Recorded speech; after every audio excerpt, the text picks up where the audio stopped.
united will never be defeated. The people united will never be defeated. My name is Alan. My pronouns are he and him. I live in Port Moody. I'm an organizer with the Free Palestine Tri-Cities BC group, and I'm here to talk a little bit about, at the municipal level, what we've been doing, what we've done over the last couple of months to promote and make change and be in solidarity with Palestinians who are losing their lives daily.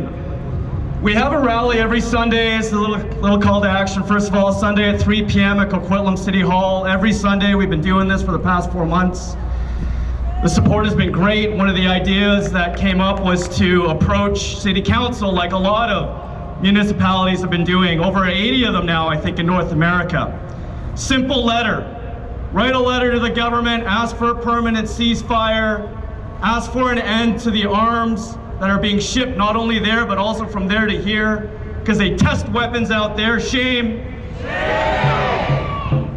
Stop all the blockades for humanitarian aid. It was actually based on the New West pass that happened in early January. So we put in a request for delegation in February. They delayed us a couple of times. In the meantime, we did go to council. We did speak at public input and shared our emotions and our feelings about what was happening.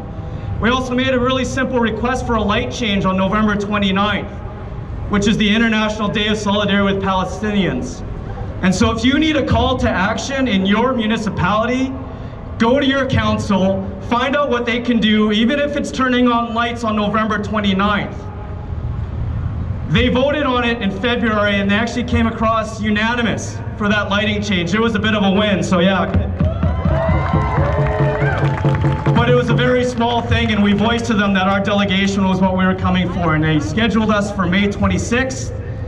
We showed up not just to speak for 5 minutes. We actually showed up with 18 passionate Palestinian allies, youth, people of all nationalities and backgrounds. A very, very diverse group showed up. And there were 3 Zionists that showed up. You know, everybody's allowed to speak, and so we went up one at a time. You have 2 minutes, you know, to speak at council, so you gotta kind of keep it compact, you gotta make it passionate, you gotta plead your case, but we weren't there to try to sell them on something. We had 3 pro-ceasefire councillors on council already. We only needed 1 more.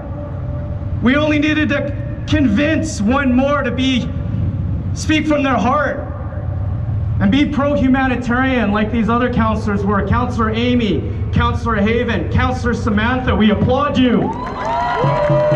We will vote you back in, come around next time, next election. By the end of March 26th, in fact, there were tears shed on council. People were moved by the voices. And by the end of it, we left with a 6-1 victory. It was a victory for us. And we celebrated. Some of you probably seen our picture, the whole group of us with our keffiyehs. Some people showing up at City Hall, not even knowing that we were going to be there. They were in tears to see the support for their people. But no less than 2 days later, after a couple of untimely social media posts being blamed, some councillors felt threatened, unfortunately. Very thin-skinned for a politician, if I say so myself. And if you can't handle a couple of social media posts, you will not last long in politics. So, that Thursday, right after the Tuesday, they called an emergency council. Unjust use of their time. And 3 of them turned around their votes to vote no.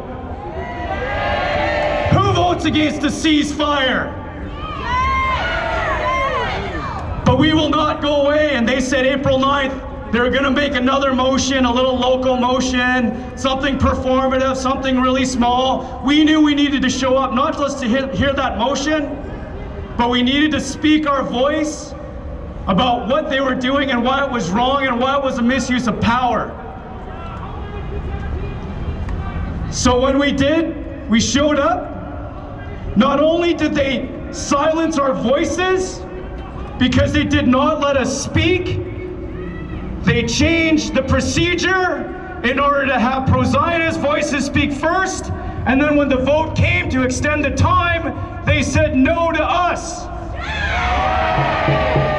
Which is why we ended up speaking out of turn throughout that council meeting, yet they still demanded us apologize for speaking out of turn? Are you kidding me?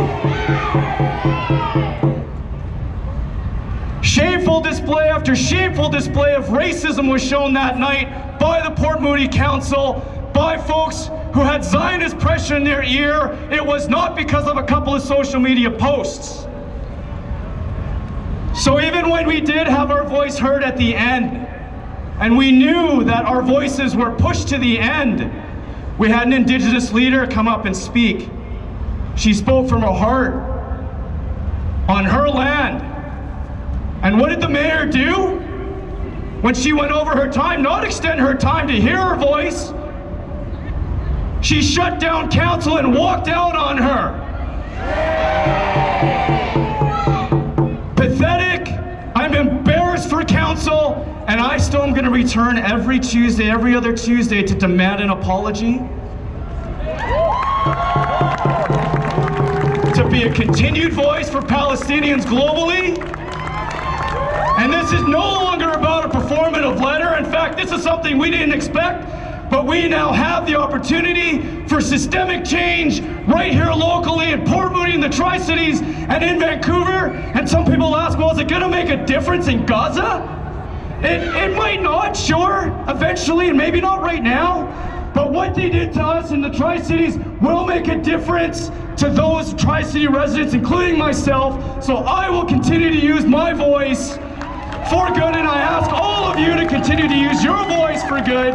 Go to your councils, make change, ask for a lighting change, ask for a demand for a ceasefire from your council. Do more than show up to these rallies and wave your flag. That's how I started. I was as a flag waver. Next thing you know, I'm part of a delegation asking for justice. And you know why we'll win? Because the people united will never be defeated.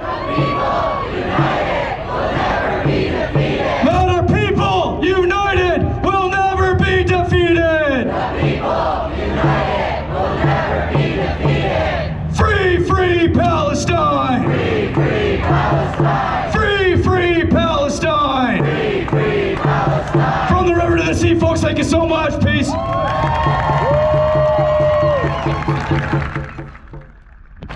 Thank you so much, Alan. Just a friendly reminder that if there are any kerfuffles in the crowd, just don't engage. Keep your eyes up front. I hope we're not too terrible to look at. So I actually just wanted to highlight one more thing when we are speaking about Palestinian political prisoners. As a few of our comrades had already mentioned, that the Zionist regime keeps Palestinians hostage even after their death, like in the case of Walid Daqa, Allah yarhamu.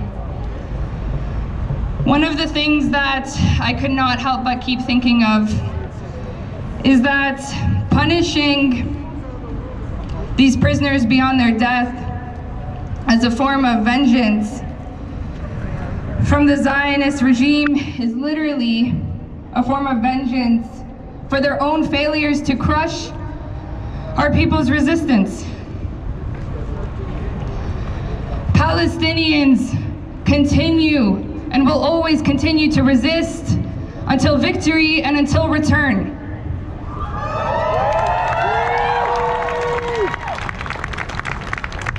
Now, I know there's been a lot that's been said. We so appreciate your patience. There's currently a very large Palestinian flag being unrolled in the crowd. So if you feel called to, please grab a hold of it. We're gonna be marching with that. Before we do start marching,